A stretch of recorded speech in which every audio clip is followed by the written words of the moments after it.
I just have not decided how to hang this light. I'm still working on this light. I do not like how it's going so far. You like my pot? Check out my pot, man.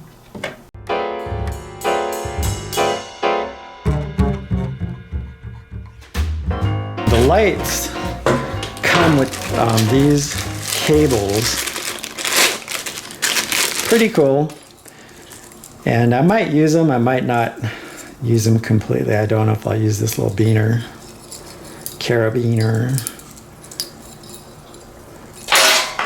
But it's kind of a neat little setup. You can hang these lights from pretty high up. I would say that's about 2.5 feet. I like this cable because it slides back and forth and you can lock it in. It's got a little screw here. You lock it in, whatever. So you can change the angle. If you want to angle those lights that way, away from you, you can angle them away from you. Move the lights to the front of the tank, I'll angle them back. That'd be pretty cool. I'm gonna have to drill 2 more holes in here. Make sure you're not going through the circuit. You stay close to the edge over here. You can see where the circuit is on the other side. You can see, you can actually even feel where the wires are on the other side. And as long as you stay on the perimeter, the same way this hole is drilled in the perimeter, you're going to be just fine. So just drill a couple more holes. You can just pop them off. It's just a bolt, basically.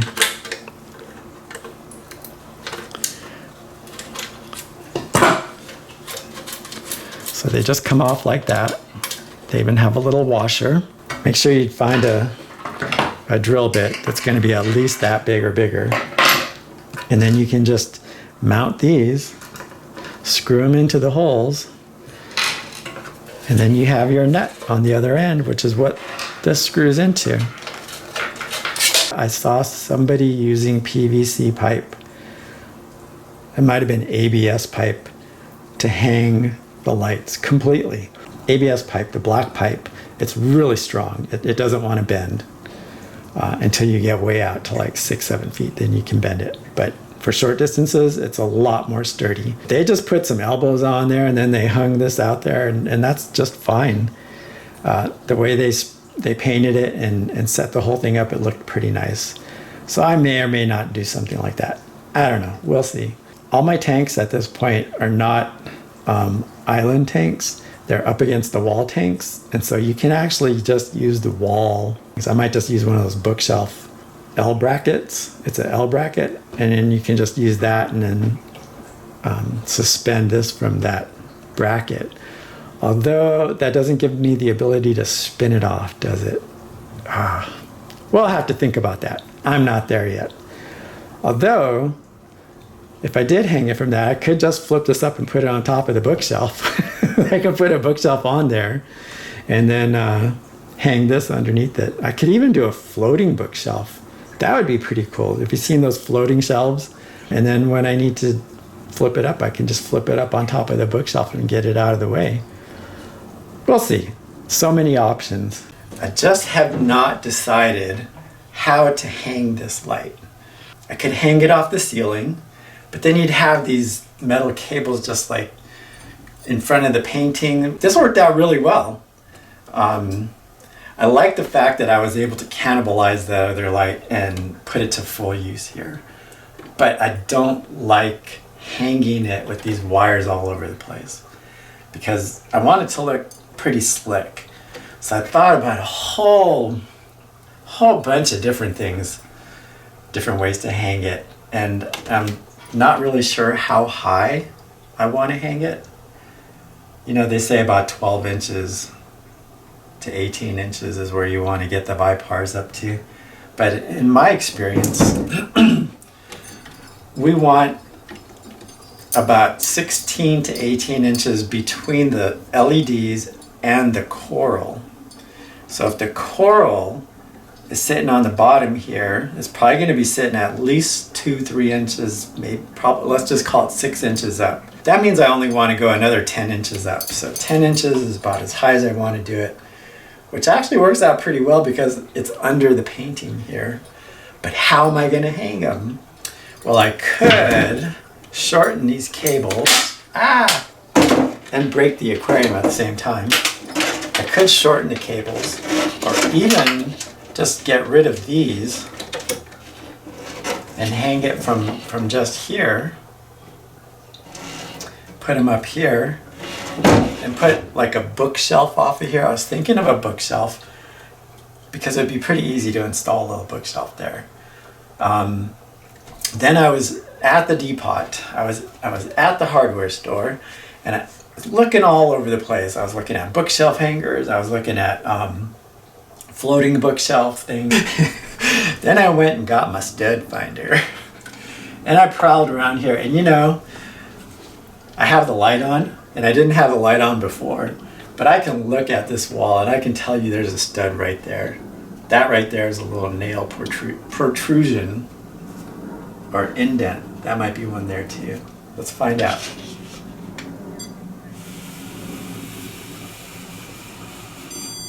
Boom.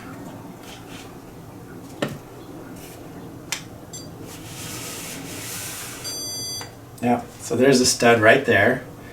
Pretty much right in the middle of this tank. Maybe a couple inches over to this side. I could always scooch the tank over if I wanted in the middle. But there isn't another stud until you get all the way to the window. And then all the way over here. So I could put a couple of a bookshelf holders, one on each side, and then I could just take this out to the bookshelf holders. But then you're still kind of looking at this thing. You're kind of looking at this. You're looking at all that wire still kind of going to the side. And then not only that, that's not that big of a deal. I could live with that. And then I thought, well, how am I going to move this out of the way? Because if I'm only 10 inches up off the water and I'm centered, it's still kind of going to be in the way a little bit. It would be nice to be able to push it back that way or push it off to the side this way. And so I thought, well, what about putting an arm, since I've got a stud here in the middle, what if I put an arm on some sort of hinge and I thought, oh, I could get one of those bookshelf, just one bookshelf holder bracket, and I could put a piece of wood on this wall, put a hinge on that wood. I could get away with that, and the hinges are pretty cheap. So I'm looking at the hardware store, and I come across the aisle where there's where there's all kinds of hardware to hang fences, to hang gates, and there's some pretty cool, really cool gate swing hinge things, and you could just get one of those. They're like $20 though. And I'm like, I'm trying to keep this on the low. I want this tank to be under $200, including the lights, including hanging it, including everything. But these things are so cool. I wanted to pick one up. I didn't. Instead, what I picked up was some mini gate hinges. So what we have here are little tiny hinges. Well, they're not that small. They're about 3 inches. I just happen to have a bunch of this cedar that I was lining the closets with. Cedar smells amazing. I love cedar. And it's thin, and I could go out and you could go buy any piece of wood really, but this stuff is really strong. It's brittle, so you need to drill into it too. And then I'll have something that swings, and I'll have it right under the picture there. This clearly is not ideal yet. Please excuse the attire. I've been coming back during my lunch breaks to film these. I'm still working on this light. I do not like how it's going so far. I thought I had this amazing idea of how to do this so that it could swing around and I could work on it, but clearly all this, like my pot. Check out my pot, man. So what I need to do, wow, that really took over the camera, didn't it? Let me show you the pot. Let me demonstrate the pot.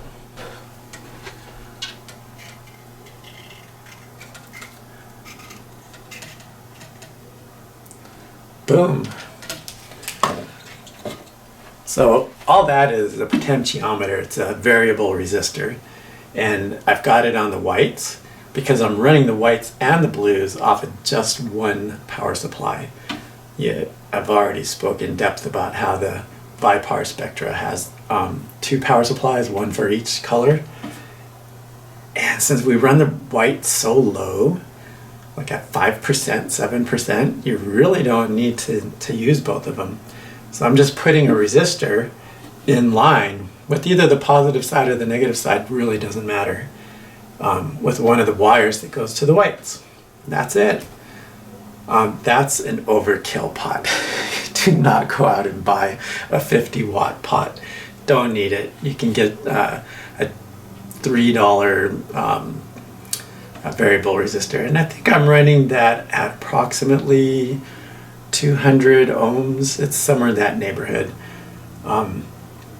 But you probably definitely need a pot or you definitely need a variable resistor, because you're going to want to adjust that white light to where you like it, not to where anyone else likes it, where you like it. For $13 delivered, maybe I should have just opted for this. I was wondering why that ball kept getting bigger, and then it hit me.